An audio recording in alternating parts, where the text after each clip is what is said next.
Bonjour les poissons. Alors, nous allons regarder le tarot pour la semaine du 23 septembre 2019. Donc, je mélange bien les cartes. Voilà. Alors, nous allons regarder le tarot et nous allons questionner le dé aussi. Comme ça, on verra le climat de la semaine. Les vidéos sont un peu en retard, là. Bon, j'essaierai de faire plus tôt la prochaine fois. Mais voilà, on le fait quand même.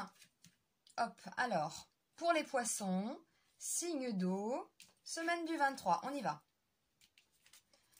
Poisson, semaine, non, du 23, on y va. Clac. Allez. Bon. Donc là, on peut trouver le temps long. Les poissons avec l'ermite retournée comme ça. On peut trouver le temps long. On peut avoir des angoisses. Ah ouais, hein. On peut avoir des... C'est marrant parce que je connais quand même pas mal de poissons là qui sont dans une situation... Ah, il y a une libération qui est difficile à se faire. Mais ça tourne là. On a quand même la roue qui tourne là. Hein. La roue qui tourne là, cette roue de fortune, ça nous parle de chance aussi. De chance et d'action. Là, on peut trouver le temps long. On peut se sentir très seul aussi. La lune, c'est quelque chose, soit en gestation. Ça peut nous parler d'angoisse aussi, quelquefois. C'est aussi la mer. C'est le féminin. Hein, c'est le féminin. Cette carte est vraiment très... C'est vrai qu'elle est mystique, hein, cette carte, avec ce chemin-là qui nous mène jusqu'à la montagne de l'ermite. Hein. Donc, on a les deux cartes, là. Hop, on monte, on rejoint l'ermite. Donc, c'est ça. Et puis, il y a une libération qui est peut-être difficile à se faire ou une nouvelle qui n'arrive pas. Pourtant, on a quand même un coup de chance. On a une action. Alors, c'est peut-être une action envers une femme. Tout simplement. On trouve le temps long. Ouais. Bon, bah c'est une semaine de lenteur en fait. Hein. Voilà. N'attendez pas peut-être des nouvelles. Si vous en attendez cette semaine, ce sera pas là. Si vous convoitiez quelqu'un, non, ce sera pas là non plus. Donc c'est une semaine plutôt en retrait pour vous les poissons. Hein. Il y a des nouvelles qui n'arrivent pas. On peut trouver le temps long. On peut même s'ennuyer. Hein. Et puis on peut être dans la lune tout simplement. Parce que bon, je parle d'angoisse, mais elle est quand même à l'endroit cette lune. Hein. Donc non, on est peut-être un peu plus rêveur, ouais, dans la lune, on peut trouver le temps long, on est seul, on se recentre, on peut se sentir très seul aussi, hein, avec la carte comme ça retournée. Donc dites-vous bien que cette semaine, a priori, là, eh ben, c'est une semaine un peu plus lente que les autres, malgré cette roue de fortune quand même, hein, malgré cette roue de fortune. Peut-être les actions que vous allez mener, ça prend pas peut-être. Bon, c'est pas très grave, c'est un tirage d'une semaine, donc une semaine un peu plus lente hein, pour les scorpions.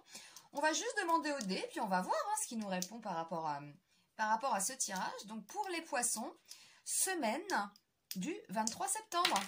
Et c'est le 3. Et c'est le mouvement. Ah bah c'est drôle le mouvement. Bah là non, ah bah oui, il y a le mouvement là, mais enfin bon. Quand on est dans le domaine du mouvement, on est certain que les choses vont se précipiter, beaucoup d'événements refont surface. Alors c'est peut-être psychologique, hein, les événements qui refont surface là. Hein. Dans ce domaine, on est préoccupé. Ah, vous êtes préoccupé en fait par vos projets. Ah oui, des décisions, des engagements. Le changement traverse ce domaine, on prend conscience de l'usure du temps. Et c'est marrant parce que là, ça parle de temps aussi, on peut trouver le temps long avec l'ermite. Hein. La situation va nécessairement évoluer. Bien sûr qu'elle va évoluer. Hein. Puis on a ça aussi, puis elle évolue toujours la situation. Donc c'est en plus le domaine des idées, hein, de la conscience, de la connaissance. Ce domaine implique que la situation se transforme, qu'elle ne restera pas statique et qu'il est nécessaire d'agir. Ça c'est l'action. Voilà. Ce domaine est celui de la femme. Il se peut qu'une femme joue un rôle. C'est marrant parce que c'est ce que je vous ai dit avec la lune. Il se peut qu'une femme joue un rôle prépondérant ici. Ce n'est plus le temps de vous retirer. Donc arrêtez là d'être seul, enfin d'être dans votre grotte là peut-être. Hein. Ni de vous arrêter, ni d'hésiter. Les choses et les événements vont se multiplier et s'accélérer. Ouais, c'est pour ça qu'on a la roue de fortune. Donc on peut cette semaine, les poissons, être seul, trouver le temps long, etc. Mais tout ça c'est en gestation en fait. C'est ça, avec la lune c'est en gestation parce que ça va tourner. Bon, alors après on est sur un tirage d'une semaine, donc c'est une nouvelle qui n'arrive pas, une réponse... Voilà, si c'est avec quelqu'un, si c'est amoureux, bon bah par exemple vous invitez l'autre, hein, on va dire vendredi soir au restaurant, vous lui envoyez un message, puis la personne vous répond pas. Voilà, bon vous en saurez plus la semaine prochaine quoi. Hein. Voilà, donc bon bah semaine de réflexion en gestation. Hein, voilà, ne vous inquiétez pas si cette semaine il y a des petits retards, c'est possible. Voilà les poissons. Eh bien, je vous remercie. Et puis, on se dit à très vite pour les nouveaux tirages. Et je vous souhaite une agréable semaine. À bientôt.